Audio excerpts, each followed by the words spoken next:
హా- hi friends, welcome to my channel. ఈరోజు నేను మరో అప్డేట్ని అయితే మీ ముందుకు తీసుకొచ్చాను ఫ్రెండ్స్. ఈరోజు మనం మాట్లాడుకునే అప్డేట్ ఏంటంటే సంక్రాంతికి కొత్త రేషన్ కార్డులు అర్హులైన వారికి మంజూరు చేస్తామంటున్న ఏపీ ప్రభుత్వం. పాత కార్డులో మార్పులు అలాగే చేర్పుల కోసం అవకాశం.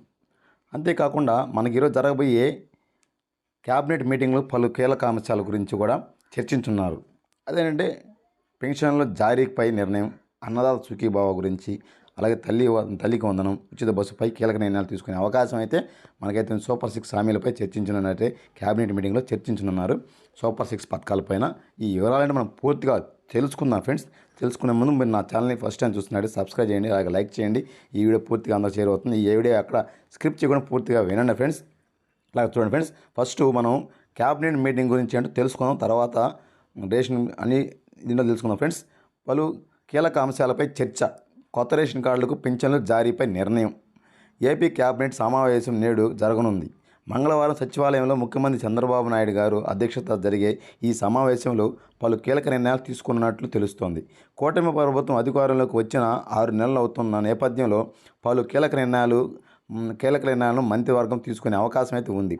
ముఖ్యంగా సూపర్ 6 హామీలకు, కొత్త రేషన్ కార్డులు, అలాగే రేషన్ బియ్యం అక్రమ రవాణా, అన్నదాత సుఖీభవ, తల్లికి వందనం, ఫీజు రిమేంజ్మెంటు సహా పలు కీలక అంశాలపై క్యాబినెట్ మీటింగ్లో చర్చించినట్లయితే మనకు తెలుస్తుంది ఫ్రెండ్స్. అలాగే ఎన్నికలకు ముందు ఎన్డీఏ కూటమి ఇచ్చినటువంటి సూపర్ 6 హామీల్లో భాగంగా ఒక్కొక్క హామీ అమలు చేస్తూ ప్రభుత్వం ఇప్పుడు మరికొన్ని అమలు చేసే ఆలోచనలో ఉంది. దీపావళికి సూపర్ 6లో భాగమైనటువంటి మహిళలకు ఉచిత గ్యాస్ సిలిండర్ను అమలు చేసిన సర్కారు ఇప్పుడు మరో 2 పథకాలపై మంత్రివర్గంలో చర్చించేదానికి, అలాగే గ్రీన్ సిగ్నల్ ఇచ్చే అవకాశాలు అయితే ఉన్నట్టు మనకైతే దీనివల్ల సమాచారం మనకైతే ఉంది ఫ్రెండ్స్. మిగిలిన 5 హామీల్లో మహిళలకు ఉచిత బస్సు, తల్లికి వందనం కింద ప్రతి విద్యార్థికి 15,000, ప్రతి మహిళకు నెలకు 1,500, అలాగే రైతులకు ఏడాదికి 20,000, ఇంకొకటి నిరుద్యోగ యువతికి నెలకు 3,000 నిరుద్యోగ భృతి కింద, అలాగే 20 లక్షల ఉద్యోగాలు వంటి అమలు చేయాల్సి ఉంది. వీటిలో అయితే 20 లక్షల ఉద్యోగాలకు సంబంధించిన స్కిల్ గణన సర్వేకు నిర్వహించారు. మరోవైపు మెగా డిఎస్సి, కానిస్టేబుల్ ఉద్యోగాలపై ఇంకా స్పష్టత మంత్రివర్గం ఇవ్వనుంది. అలాగే వాలంటరీ వ్యవస్థపై కూడా చర్చ జరగనుందనేసి మనకైతే చిన్న సమాచారం అయితే ఉంది ఫ్రెండ్స్. ఇంకోటి ఏంటంటే ప్రస్తుతం అన్నదాత సుఖీభవ, తల్లికి వందనం, ఫీజు రిమేంజ్మెంటుపై మంత్రి మండలి నిర్ణయం తీసుకోనుంది. సూపర్ 6లో భాగంగా వచ్చే ఏడాది జనవరిలో తల్లికి వందనం, అన్నదాత సుఖీభవ పథకాలను అమలు చేసేందుకు నిర్ణయం తీసుకోనున్న సీఎం చంద్రబాబు ఈ పథకాలపై మంత్రివర్గాలు చర్చకి నిర్ణయాన్ని ప్రకటించనున్నారైతే మనకు చిన్న సమాచారం అవుతుంది ఫ్రెండ్స్. ఇక మరో కీలక హామీ కూడా మంత్రిమండలి చర్చించనుంది.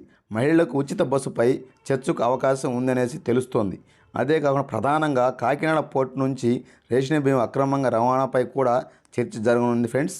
అంతే అక్రమ రవాణాను అరికట్టే అంశంపై కూడా ప్రత్యేక చర్యలు తీసుకునేందుకు ఆలోచనలు అయితే ఉన్నట్లు మనకు ప్రభుత్వం ఆ దిశగా కూడా మంత్రివర్గంలో కీలక నిర్ణయం తీసుకునే అవకాశం ఉంది ఫ్రెండ్స్. రేషన్ బియ్యం అక్రమాలను అరికట్టేందుకు ప్రత్యేక టాస్క్ ఫోర్స్ను ఏర్పాటుకు నిర్ణయం కూడా తీసుకునే అవకాశం అయితే ఉంది ఫ్రెండ్స్ తెలుస్తోంది. ఇక కొత్త పెన్షన్లకు, రేషన్ కార్డులకు జారీపై కూడా మంత్రివర్గం స్పష్టతను ఇవ్వనుంది. అలాగే వివిధ సంస్థలు, పరిశ్రమలు ఏర్పాటుకు కూడా భూమి కేటాయింపులకు మంత్రివర్గం ఆమోదం తెలిపే అంశాలైతే మనకుంది ఫ్రెండ్స్. ఈ క్యాబినెట్ మీటింగ్లో జరగబోయే అంశాల గురించి ఇదైతే ఈ మ్యాటర్ అయితే ఉంది ఫ్రెండ్స్. జరగబోయే అంశాలు దాంట్లో ఏవో తెలుసుకోవాల్సి ఉంది మనకి. అలాగే మనకి కొత్త రేషన్ కార్డుల గురించి అప్డేట్ కూడా ఏంటంటే తెలుగు ప్రజలకు పెద్ద పండుగ అయినటువంటి సంక్రాంతికి ఏపీ, తెలంగాణ రాష్ట్రాల్లో కోట్లాది మంది కుటుంబాల్లో ఆనందోత్సవాలు వెల్లివిరుతున్నాయి.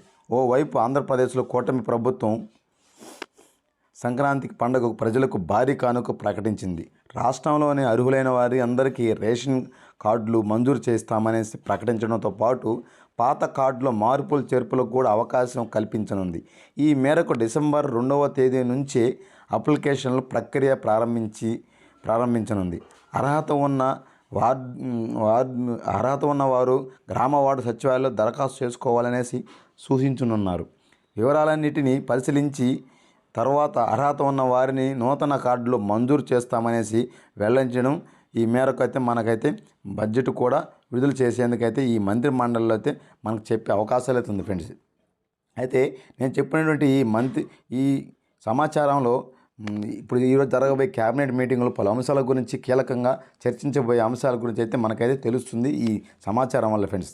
అంతేకాకుండా ఇప్పుడు కొత్త రేషన్ కార్డులకి కొత్త పెన్షన్లకి అప్లికేషన్ పెట్టుకోమనేసి అలాగే సచివాలయం దగ్గరికి వెళ్ళేసేమనేసి మనకైతే పేపర్ న్యూస్ల్లో అన్నింటిలో చెప్పడం జరుగుతుంది. కానీ ఇంకా ఈ మంత్రి మండలి తర్వాత నా నా నా ఇన్సూరెన్స్ మాత్రం నేను గ్యాదర్ చేసిన వరకు తెలిసింది ఏంటంటే ఇంకా సచివాలయంకి లాగిన్ ఇవ్వలేదు. ఎందుకంటే ఇంకా లాగిన్ ఇవ్వడానికి ఇంకా 2-3 రోజులు పడుతుంది. ఆదేశాలు చెప్పారు, ఆ సాఫ్ట్వేర్ అంతా రెడీ చేసి ఇవ్వటానికి లాగిన్లు అందరికీ ఇవ్వడానికి ఇంకా 3-4 రోజులు పట్టొచ్చు. కాబట్టి వెంటనే వెళ్ళి ఆ సచివాలయం వాళ్ళ దగ్గరికి వెళ్ళి బారులు తీరి ఈ అవస్థలు పడే కాడికంటే కొంచెం ఇంకా ఈ నెలాఖరు దాకా టైం ఉంది, ఇంకా పెంచే అవకాశం కూడా ఉంటుంది.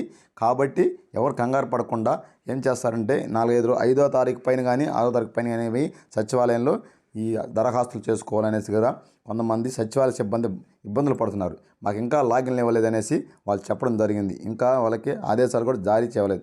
చెప్పారు, మంత్రి మండలి అన్ని చెప్పారు. కాబట్టి ఈరోజు కీలక నిర్ణయం మంత్రి మండలిలో వచ్చే అవకాశం అయితే ఉంది. లాగిన్లన్నీ ఇచ్చే అవకాశాలు 2-3 రోజుల్లో ఉంటుంది. కాబట్టి ఎవరు సచివాలయానికి వెళ్ళి ఈ ఊరికి తిరిగి వృధా వ్యాయాస పడకండి ఫ్రెండ్స్. అదే నేను చెప్పే సమాచారం ఏంటంటే నేను అడిగి సచివాలయం కొంతమంది అడిగి తెలుసుకున్నాను. లాగిన్లు వచ్చాయా పింఛన్లు అన్నిటికంటే ఇంకా ఇవ్వలేదండి, ఇస్తారు త్వరలోనే 2-3 రోజుల్లోనే రావచ్చు. రేపు మంత్రి సమావేశంలో ఉంది, దాని తర్వాత ఏమన్నా రావచ్చు లాగిన్లు ఏమనేసి వాళ్ళు చెప్పడం జరిగింది. కాబట్టి ఎవరు తొందరపడకండి, జెరాక్స్లను రెడీ చేసి పెట్టుకోండి. ఆధార్ కార్డు కావాల్సిన జెరాక్స్ ఏంటంటే ఆధార్ కార్డు జెరాక్స్ ఖచ్చితంగా ఉండాలి. పింఛన్కైనా సరే రేషన్ కార్డుకైనా సరే. రేషన్ కార్డులు కొంతమంది ఏంటంటే వేరే రాష్ట్రం నుంచి ఈ రాష్ట్రంకి వచ్చుంటారు, వాళ్ళ హిస్టరీ కూడా తీసుకుంటారు. ఎందుకంటే పథకాల కోసం రేషన్ కార్డులు ఇక్కడ మార్చుకునేసి పథకాలు పొందే అవకాశాలు కూడా ఆ విధంగా కూడా ఉన్నాయని దిశగా కూడా ఆలోచిస్తున్నారు. కాబట్టి వేరే రాష్ట్రాల నుంచి వచ్చిన వాళ్ళు, వలస వచ్చిన వాళ్ళు కూడా ఇక్కడ తీసుకొని ఆలోచన ఉంటారు అన్నమాట. కాబట్టి వాళ్ళు కూడా హిస్టరీ తీసుకొని పెన్షన్లు తీసుకుంటారన్నమాట. కాబట్టి ఏ పెన్షన్కి ఏ కావాలో అప్లికేషన్ పెట్టుకోవాలి. అలాగే వికలాంగ పెన్షన్లకి సదరం సర్టిఫికేట్ ఉండాలి. వాళ్ళు ఏదైతే వితంతు పెన్షన్లకి అయితే భర్త చనిపోయినటువంటి డెత్ సర్టిఫికేట్ ఉండాలి. ఈ ఆధార్ జెరాక్స్లు, అలాగే ration card xerox, caste income జెరాక్స్లు ఉండాలి. ఎందుకంటే 50 ఏళ్ళకి పెన్షన్ ఇస్తాన సంగతి చెప్పున్నారు. కాబట్టి అది ఆ దిశగా కూడా ఈ గ్రామ సచివాలయాల్లో వాళ్ళు ఇంకా చెప్పలేదు. కాబట్టి రేపు జన్మభూమి కార్యక్రమంలో దాని గురించి చెప్పబోతారేమో అనేసి మనకు చిన్న సమాచారం అవుతుంది ఫ్రెండ్స్. అంతేకాకుండా రేషన్ కార్డులకు కూడా కొంతమంది ఏంటంటే ఈ కొత్తగా పెళ్ళైన వాళ్ళకి, నేను ప్రతి వీడియోలో చెప్తున్నాను, కొత్తగా పెళ్ళైన వాళ్ళకి వాళ్ళ పెళ్లి చేసుకున్నటువంటి ధృవీకరణ పత్రం ఉండాలి. అలాగే ఆధార్ జెరాక్స్లు, ఎవరైతే పెళ్లి చేసుకొని వాళ్ళ అమ్మాయి అయితే వచ్చుంటుందో ఆ అమ్మాయికి ఆధార్ కార్డు మార్చుకోవాల్సి ఉంటుంది. కాబట్టి ఆధార్ కార్డు అడ్రస్ మార్చుకోవాల్సి ఉంటుంది. అవన్నీ ఉంటే ఆధార్ కార్డులో చేర్చుకోవడం, మార్పులు చేర్పులు ఉంటాయి. రేషన్ కార్డులో మార్పులు చేర్పులు డిలీట్ అవన్నీ చేసుకోవచ్చు, అవకాశం ఉంటుంది.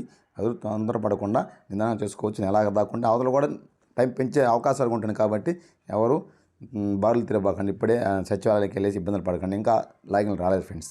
ఇది ఫ్రెండ్స్ నేను చెప్పండి సమాచారం మీకు నచ్చినట్టయితే లైక్ చేయండి. అలాగే నాకు సపోర్ట్ కోరుకుంటున్నాను. చిన్న తప్పులు పొరపాట్లు ఉంటే మన్నించండి ఫ్రెండ్స్. Bye friends. జై హింద్ ఫ్రెండ్స్.